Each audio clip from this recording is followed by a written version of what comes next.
राज्यों के मुख्यमंत्री जुटे।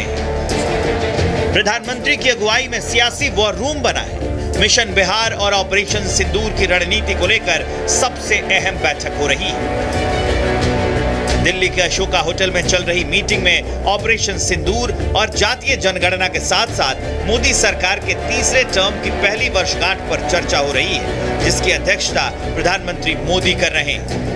जानकारी के मुताबिक ऑपरेशन सिंदूर की सफलता पर प्रधानमंत्री और सेना को बधाई देने का प्रस्ताव पास होगा। साथ ही मोदी सरकार के तीसरे कार्यकाल की पहली वर्षगांठ पर भी चर्चा हो रही है। इसके साथ ही अगली जनगणना में जातीय आंकड़े शामिल करने के फैसले की सराहना की जाएगी। बैठक का मुख्य उद्देश्य सुशासन यानी अच्छे शासन व्यवस्था को बढ़ावा देना है। इसके साथ ही सरकार की हाल की उपलब्धियों पर चर्चा और भविष्य की योजनाओं को लेकर रणनीति बनाना भी एजेंडे में शामिल है। बैठक में 20 राज्य सरकारों के लगभग 20 मुख्यमंत्री और 18 उप मुख्यमंत्री राजधानी दिल्ली में सुशासन के मुद्दों पर चर्चा में हिस्सा ले रहे हैं। इस बैठक में हर राज्य के मुख्यमंत्री अपनी अपनी सरकार की प्रमुख योजनाओं और कामयाबी की जानकारी देंगे। ये एक तरह से शेयरिंग ऑफ बेस्ट प्रैक्टिसेस यानी अच्छे कामों को साझा करने का मौका है, जिससे बाकी राज्य भी उन योजनाओं को अपने यहाँ लागू कर सके। इन बैठक में 3 बड़े आगामी कार्यक्रमों पर भी चर्चा होगी, जिसमें मोदी सरकार के तीसरे कार्यकाल की पहली वर्षगांठ, अंतर्राष्ट्रीय योग दिवस के 10 साल, आपातकाल की 50वीं वर्षगांठ पर भी कार्यक्रमों की योजना पर चर्चा होगी। एनडीए की ये बैठक न केवल एक सामूहिक राजनीतिक और प्रशासनिक अभ्यास है, बल्कि ये राष्ट्रीय एकता, दृढ़ता और विकासशील भारत के दृष्टिकोण का प्रतीक भी होगी। प्रधानमंत्री मोदी का दिया जाने वाला संबोधन एनडीए की साझा रणनीति को धार देगा और देश दुनिया को स्पष्ट संदेश देगा कि भारत अब आतंकवाद, तुष्टीकरण और विकास विरोधी राजनीति को बर्दाश्त नहीं करेगा। Bureau report, republic Bharat.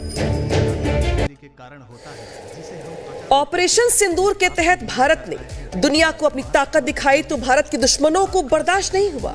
Pakistan Bharat के दुश्मनों के साथ लेकर भारत के खिलाफ नई साजिश रचने में लगा हुआ है, लेकिन भारत तैयार है। ऐसी कोई साजिश नहीं जिसे भारत तोड़ नहीं सकता। रिपोर्ट दिखाते हैं आपको।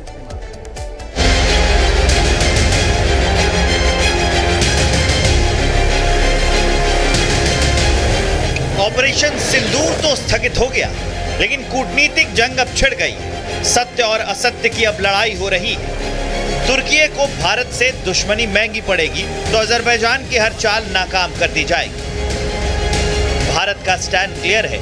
जो बातों से मानेगा उससे बातचीत होगी, जो कूटनीति से मानेगा उससे कूटनीतिक चर्चा होगी, और जो राजनीति से मानेगा उसके लिए राजनीति होगी। जो जैसी भाषा समझेगा उसके लिए वैसा प्लान तैयार है, और इस प्लान को अंजाम देने के लिए भारत का डेलीगेशन विदेश दौरे पर है। ये तस्वीरें अमेरिका की है, जहां कांग्रेस सांसद शशि थरूर के नेतृत्व में एक सर्वदलीय प्रतिनिधिमंडल न्यूयॉर्क पहुंचा और अमेरिका के शीर्ष अधिकारियों को पहलगाम आतंकी हमले से लेकर ऑपरेशन सिंदूर तक की पूरी जानकारी। बड़ी बात यह है कि कांग्रेस सांसद शशि थरूर के नेतृत्व में अमेरिका पहुंचे डेलीगेशन ने अमेरिका में डंके की चोट पर कहा कि भारत आतंकवाद बर्दाश्त नहीं करेगा। आतंकवादियों के आक्रमण सही लिया है 20 साल पहले, तो यह है हमारा अनुभव भी। हम चाहते हैं कि वो समझे कि इसमें एकजुटता की जरूरत